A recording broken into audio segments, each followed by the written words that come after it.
Here today. We have a nice number here.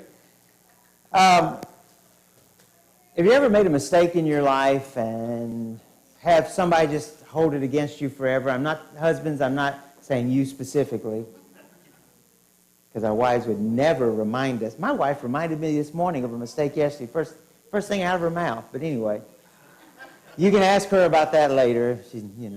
I don't care. Yeah, I had a boss one time, and this was at the end of my career. I mean, that was just a year or so before I came here, maybe a few.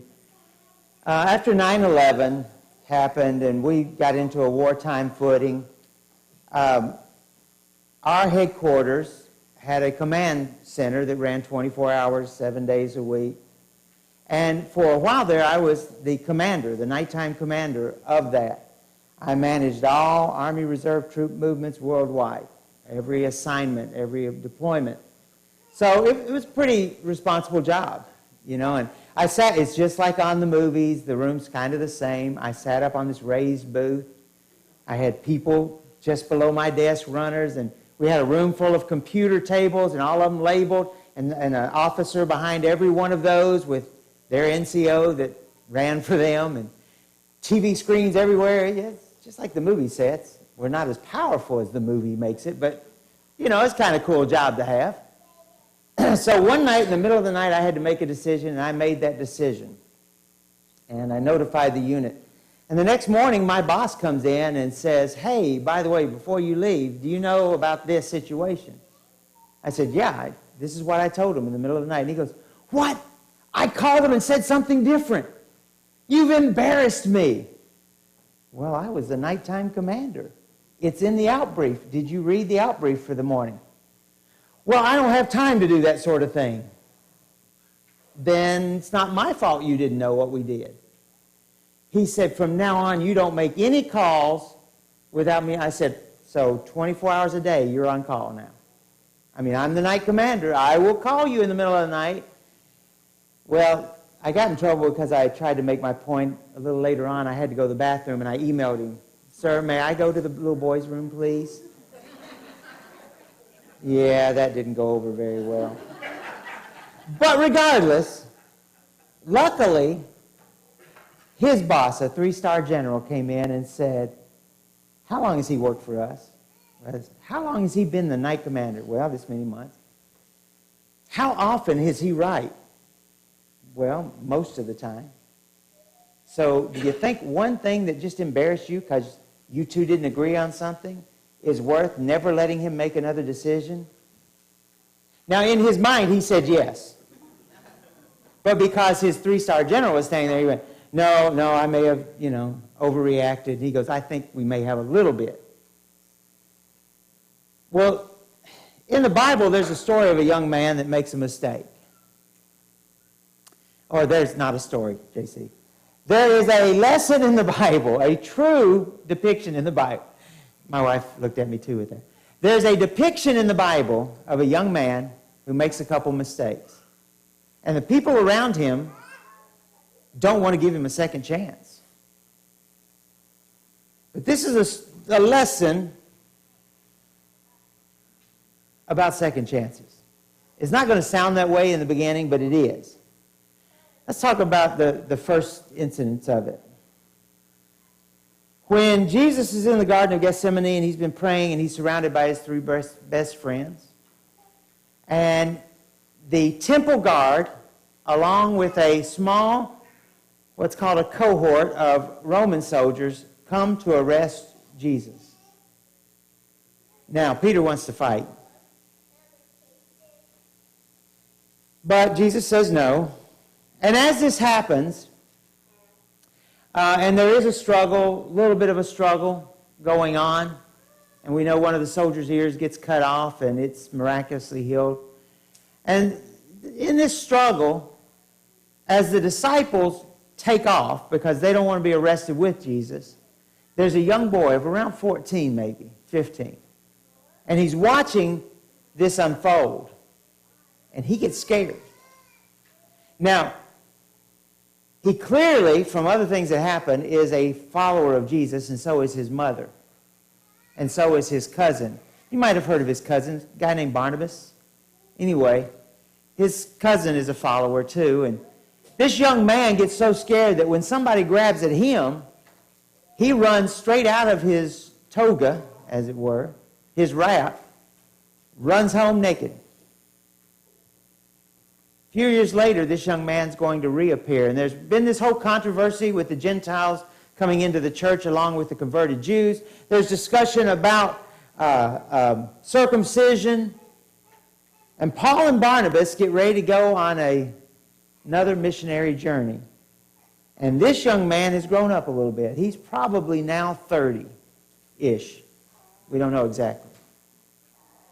His name is John Mark. Give me control, please.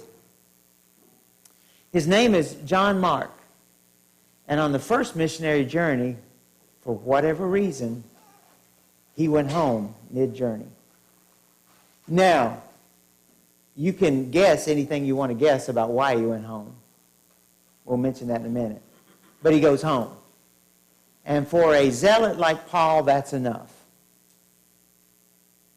He made a mistake. He just made a mistake. All the reasoning in his mind in the world, he made a mistake because he put the Lord's work second to whatever else was happening in his mind. And Paul wasn't having it.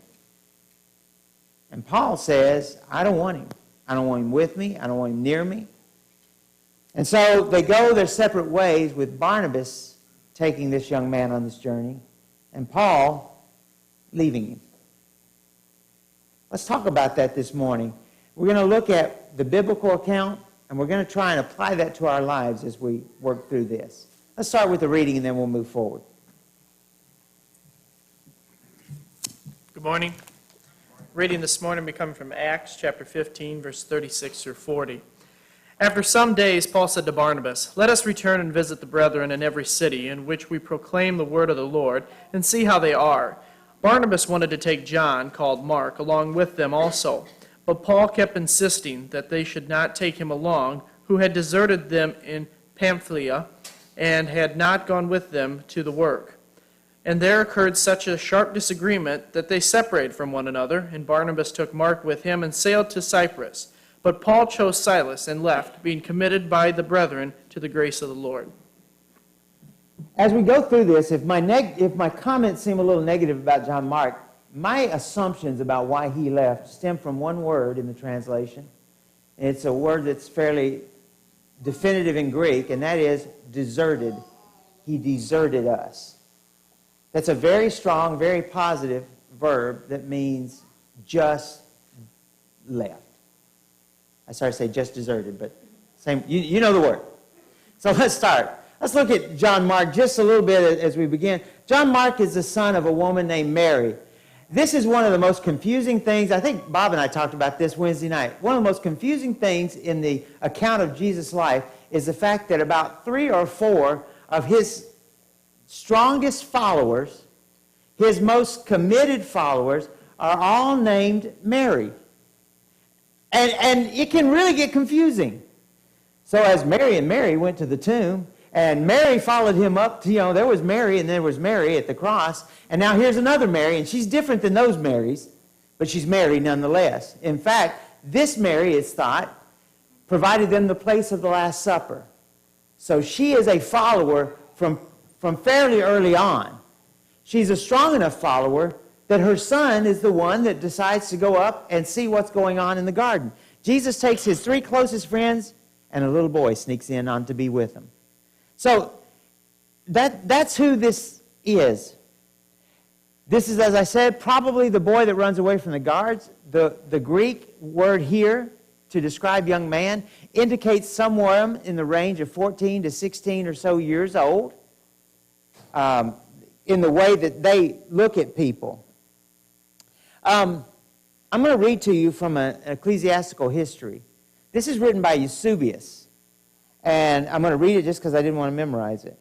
Anyway, this kind of gives us a timeline. Herod Agrippa I, in his first year of reign over the whole precept of Judea, in the year AD 41, killed James the son of Zebedee, and arrested Peter, planning to kill him after the Passover. Peter was miraculously saved by angels and escapes out of the realm of Herod. This coincides with Acts chapter 12, verses 1 through 19.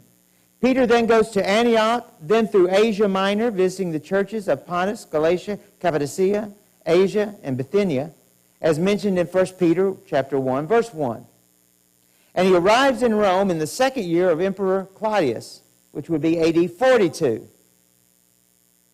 Now, this is from the history of Eusebius. This is written at the end of the first century. So this is first-hand accounting, historical accounting. And somewhere along this way, Peter goes back and picks up this young man and takes him as an interpreter. I don't know what language. Eusebius calls him an interpreter. I don't know what language he spoke that Peter didn't. Excuse me. Maybe it was a better Latin. Maybe he was more educated. I don't know. Anyway, he takes him as a companion, an interpreter, and later as a scribe, which means he was educated to the point that he could be trusted to write. We're going to see that he wrote several, in fact, of the Gospels. He was the scribe on those. So, this boy who was originally 15 or 16, now about 16 years later, or 6 years later, he's going to be in his early to mid-20s when Peter picks him up. And so it's a little later than this that they're having this dissension about him. So again, late 20s, early 30s at the most. He's from a family of godly servants. As I said, his mother is a faithful disciple. She appears several times as we link meetings of the disciples in her homes with this action. This is why this is important. I could say she provided a house for a Passover, and that would have been nothing in that community. Anybody would do that. In fact, sharing your Sabbath meal, and even more so, sharing a high Shabbat celebration like Passover, it is a blessing to invite a guest. It is your blessing. And for her to have invited in Jesus and his followers was a blessing. If we never heard of her again, that would have been a blessing. But we see her doing things like this in a time when the followers of Jesus are in danger. And she's still using her home. And her son goes out on the road in a time when the roads were not safe, when they were in all sort of dangers, being both followers of Jesus and just being travelers on the road. This is a woman of faith. This is a family of faith. And of course we have Barnabas as a cousin, as told to us in Colossians chapter 4, verse 10. Side lesson 1, not in the notes. You've heard me say before, so when you read and you study, go back before the lesson, the section you're reading, follow after it as far as you have to, maybe the whole letter. But if you've got a Bible, and if you don't, you should get one, that has reference notes on the side of other scriptures, follow that trail as well. That leads you to hints like, he's a cousin of Barnabas. We find that Colossians chapter 4, verse 10. You don't find that in Acts. You don't find any mention of this, but now you know it. And these links show us something again about the importance of the faithfulness of this family. And then we see him as a servant to Barnabas and to Paul. I said Saul, but it should have been Paul. To Barnabas and Paul as they go about their first missionary journey. So he had joined them as they were returning from Jericho. They're getting ready to go to Antioch. And he goes with them as they travel through this beginning of this journey. But what happens? Well, they get ready to get on a boat during their first missionary journey in Pamphylia. And he decides to go home. He's gone all through Asia Minor. He has joined them through all these churches. He's put up with the dangers of the road. I want you to think about travel in those days. Now, the Romans were building great roads, but still, they're probably on foot. They might be in a wagon or chariot, but they're probably on foot. We seem to get that in a lot of the references to their travel. The roads have bandits where the Romans aren't patrolling regularly. And what do you do between cities when night falls? You make what we used to call rough camp. You build a fire and just wrap up in your blankets you've got with you, you're carrying, and you roll up there beside the fire, and you call it a night. You may or may not have supper with you. If it happens to be Saturday afternoon as the sun's going down, I don't know if they would have gone out and traveled just because of the Jewish Christians, how that would bother them still. So they're dealing with all of these things, and he deals with all of these travels or troubles of travels, and then all of a sudden, he leaves. Acts chapter 13, verse 13. He doesn't get on the boat to cross. He walks away in Pamphylia. Now, Luke doesn't tell us, again, why, but is it a lack of passion for Christ? Is he just worn out from the miles and the miles that they walked and the travel? Is it family problems? You know, did mom write a letter and it get delivered to the next town and your mom's not feeling well? I don't know. Is it fear that they'll be persecuted? Maybe he just got scared to death, shaking in his boots. Can you imagine if you're traveling with Paul and you try and tell him you're scared? I can just see him now start, well, you know what happened to me already. Yeah, you've already said it, Paul. Every city you tell. No. You know, he knows. Or maybe he just can't take the deprivation of missionary life. You all, or all of you that are regular here know of our brother Luckner in Haiti. Now, Luckner has a nice house. He has a very nice house with a well with a filtration system. He has a generator, decent furniture. His wife has wrapped everything in that house in plastic. Now, think about Haiti's sun and plastic seat covers. It's not the most comfortable place to sit and visit, but it's clean underneath there. Haiti's a dirty place. It's just always dusty. So he's got that to go home to, but Luckner, every day, cannot walk anywhere. Those who've been with me can acknowledge this. He does not walk anywhere that people aren't pulling on him. He cannot go 2 minutes without his phone ringing, and he carries 3. And his phones ring. People stalk him. He and I will be doing something. We'll be in his office, and we walk out the door, and there's a line of people outside his office door at the school. We get out of the car at a church, and people just immediately, I don't know how word spread that we were coming to that town, but people start running up, and they all have a need, a problem. Missionary life is tough. It's tough. We have been out on the road and lost a transmission in the middle of the night, and I wasn't really at all concerned until Luckner was scared almost to the point of tears. Brother, you don't understand. We could die out here. He said, I'm scared. And then we had one more person, well, a couple others in the car, but one of them was the chief security for the president of Haiti. And when Luckner started talking about being scared, I look over, and he's pulled his pistol out of his shoulder holster, and he's cocked it, and he's sitting there holding it against his chest like this, covering it. You know, I started to get a little bit nervous at that point. I started helping him fix the transmission, and I'm terrible at fixing stuff, but I got under the car. You know, that's what life is like for Luckner. We get out of our car and walk miles up mountain paths, back riverbeds to get to churches to spend with them. And usually we're carrying stuff, medicines, food, something.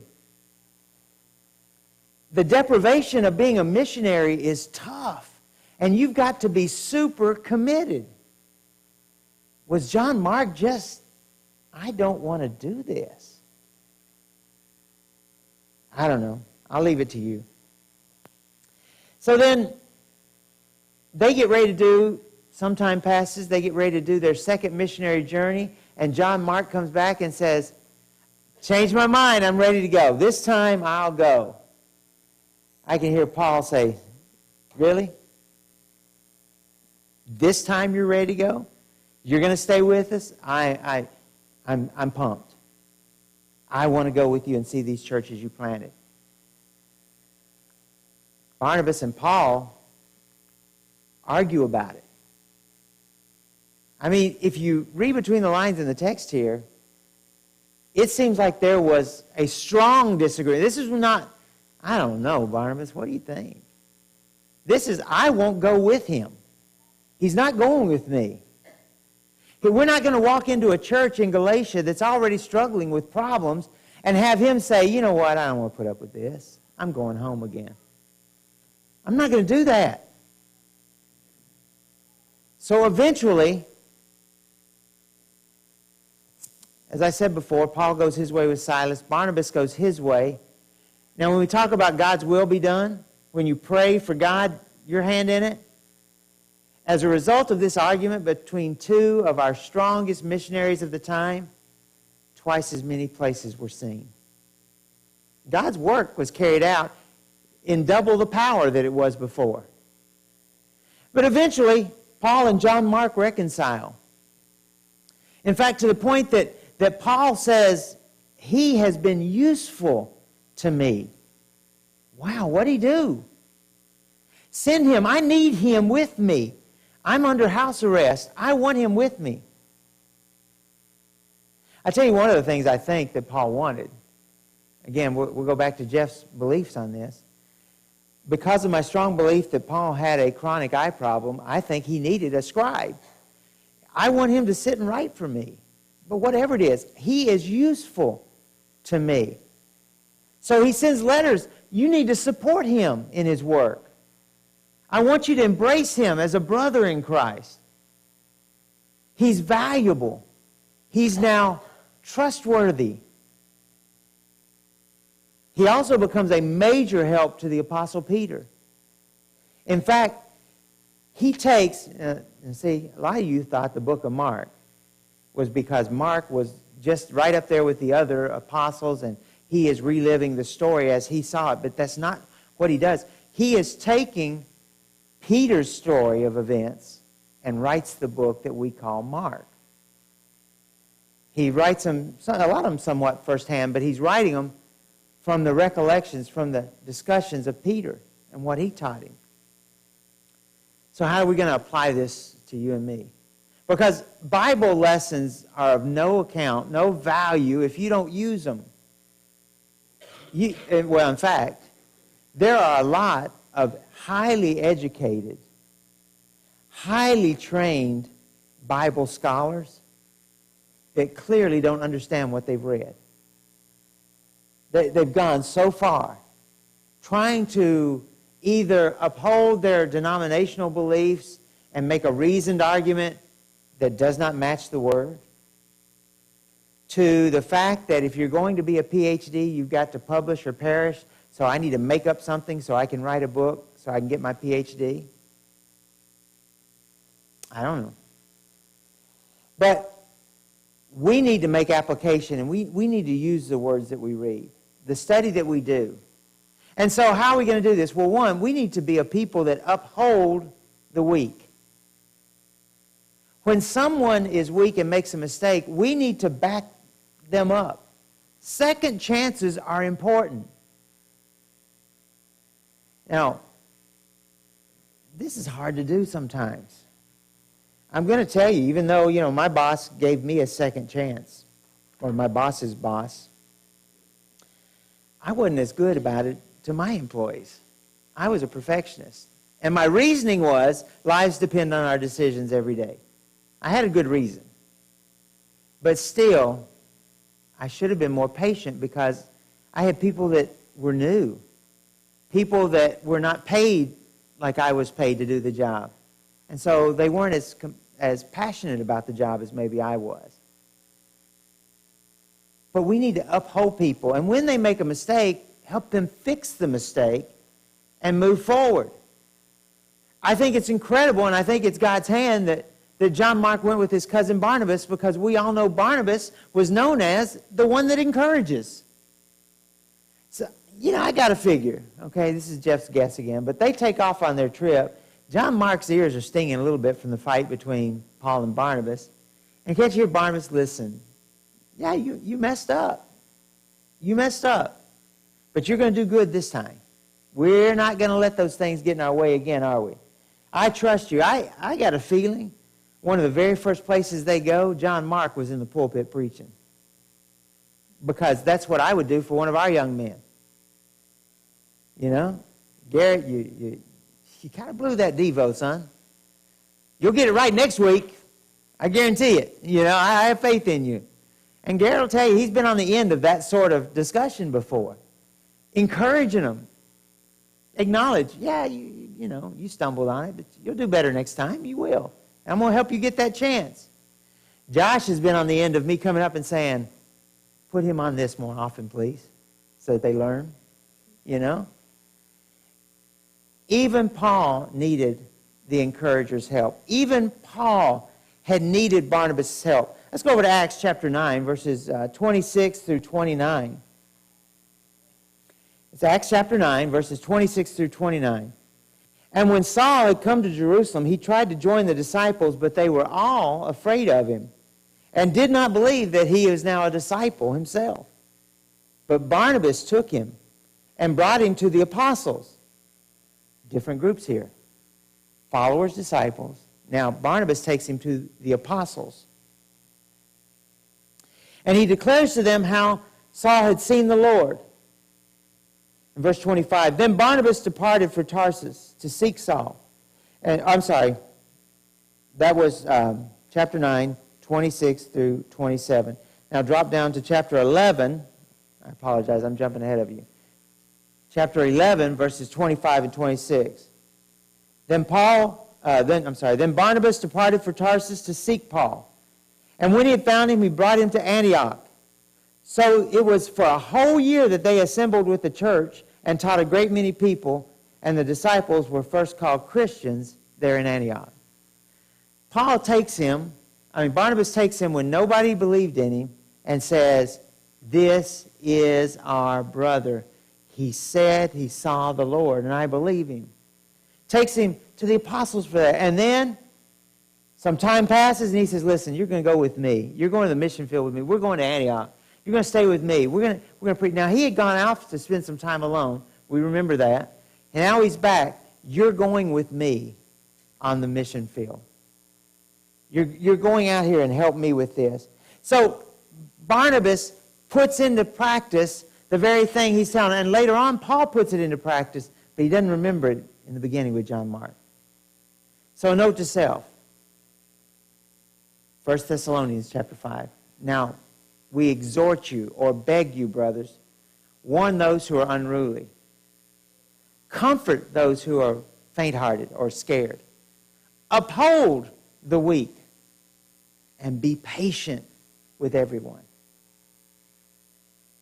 Now, God prescribes that there is a limit to the patience of the church if a behavior continues over and over again. But when somebody messes up a first time, second, we need to be a people that say, we can fix this. Come on, you can do it. You can get over this. How many of us would be married if the first disagreement we had, we said, okay, call it quits. I'm done.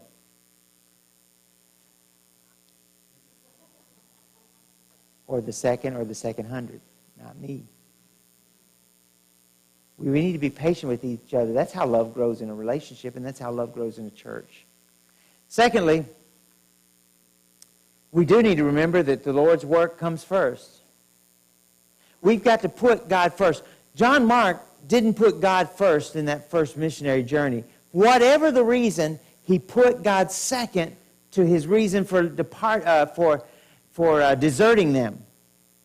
Paul and Barnabas found a way to disagree and serve the Lord. That's the first major point here. They found a way to serve God and still not come to an agreement.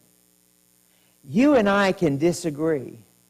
One of the things I love about our Bible classes, and it even happened probably in this class, but a little disagreement. You said this, I know you believe this comment, but I think this about it. We can disagree on things and not be disagreeable. The only time we need to be disagreeable in our disagreement is if salvation issues are suffering by the disagreement. That's the only time. But everything else, it's subject for us to talk about it and study about it and learn about it. Discuss it. We need to be patient in that. We need to find a way to make things work. So Barnabas takes Mark to Cyprus with him. Paul takes Silas to Syria and Cilicia. The gospel's being spread in new places or expanded in these places. So a disagreement between brethren is no reason for either person to walk away from serving God. Talked about it before. What's the number one reason for a church to split? Pain. It really is. Many times, it's small things like that can tear a church apart. Now, on the other hand, I was invited to go to a conference, and I just got a email this morning that the conference had been canceled because the minister, not a Church of Christ, I wasn't intending to go anyway, but I was invited. The minister had been inappropriately touching female members of the church. And the leadership of the church covered it up for a very long time. And so it went public, and the entire leadership and the entire pastoral staff, everybody in every form of service, all resigned. One of the biggest churches in our area. I'm not even talking Freeport. Biggest church in Chicago. It destroyed them. That's because when the disagreement was brought to the public, they did not settle it. They didn't discuss it. They didn't act on it appropriately. When there's a disagreement, we need to work on fixing it. If it's a small thing, we need to both keep working, just maybe not on that one project together. And never stop trying. Never, ever stop trying. John Mark was probably very discouraged by his failures, don't you think? I bet it was hard for him to even come to that meeting about the second missionary journey. It would be for me. I'd hate to go back up to him and say, okay, I'm ready this time. No, I know I deserted you, but I'm ready. I can do it. He didn't let the failure stop him from serving the Lord. I joked about this last week, but I think it was Wednesday night, but you know how many times I've been electrocuted doing wiring? Now, I don't remember either. I don't know, it does something to your brain. But anyway, I have a bad habit of not turning off power when I do wiring. I don't know, people still let me, Bruce called me one day and said, can you do some wiring out in the barn? Okay. I turned it off that day. It was a lot of power. But anyway, you know, just because I'm an idiot, I don't quit trying, or I don't keep doing. Actually, I don't try. I do it. I make it work. Just burns a little bit. Kevin, you want me to help you out on your job at all? I'm available, brother, if you ever change your... See, we just had a disagreement, but I'm available to him. I'll go help him commercially do this. No. You can't let failure stop you from serving God. Listen, if you've sinned in the past, and it might be a really big sin, you know, by the way we tend to measure, you may have done a sin that just really weighs you down. Well, if you've gone to God to forgive you, He doesn't know what you're talking about when you bring it up again. He forgot it forever. Your brothers and sisters, hint, hint, are supposed to forget it like it never existed. Usually the only one that keeps bringing it up is us. The only one that lets it stand in our way is us. If I let my past failures stand in the way, I'd never be standing here. I wouldn't. I'd be too ashamed and say, oh no, I've sinned too many times in my life to stand and talk about sin to others. It's not the way it works in the church. And then he took advantage when that second chance was given him. When Barnabas says, come on, let's go, he went. And guess what? He stayed with him the whole trip. He didn't desert him again because we have no other mention of a desertion. And every mention we have after this is very positive about how good he was and all the great things he did. So making a mistake is no reason to give up trying. Keep trying to serve the Lord. No matter your age, no matter your abilities, keep trying. Don't hold a grudge. I'm talking to both of us. Don't hold a grudge. We got to let it go. If the person is truly contrite, if the person truly wants to be forgiven, if the person is truly trying, we need to help, not hinder. We need to quit getting in the way. We need to let them try to do better. I mean, it's both the offender and the offended. Let it go. Let it go. I facilitated a discussion between two Christians many years ago, two families, and they had held this grudge. There was not an open battle, but there was a perceived slight many years ago, and the two families came together and said, we got to fix this. That was after a sermon very much like this. And we got to fix this problem. And they sat down, and when they left the room, they had both aired their issues about it. They had both agreed to forgive. We had prayed about it. We had hugged and kissed. They walked out the door, and the next Sunday I noticed that they studiously avoided each other, the same as they had the week before. Clearly, they had not let it go, because they should have greeted each other, as the Bible says, with a hug and a holy kiss. They should have greeted each other as family. Never refuse to forgive the person seeking forgiveness. That's a different sermon for a different day. How do we know when to forgive, how much to forgive? But when the person is seeking forgiveness, the Bible says, forgive them. All right, let's see. Liam, your turn. How many times do we forgive, did they say at camp? Something times something. Yeah, you're doing the math now. 7 times 70. In other words, in Bible speak, that's infinity times infinity, if you want to put it that way. It's perfected forgiveness, is what Jesus was saying. 7 times 70. So, whether or not the heart is repentant can only be judged by God. But if they come to you appearing to be repentant, and they are asking for you to forgive, it's our job to forgive. It'll be God's job to judge if we got taken advantage of. That's His job, not mine. So note to self. Give credit where credit is due. Praise those who change. Praise them. Find reasons to encourage them like Barnabas. Find reasons to lift them up. And the end is always better than the beginning. For Mark, he grew to be useful to the apostles, Paul and Peter. I mean, those guys were pretty important in the early stages of the church, weren't they? They did a lot of good for the church, and he was useful to them.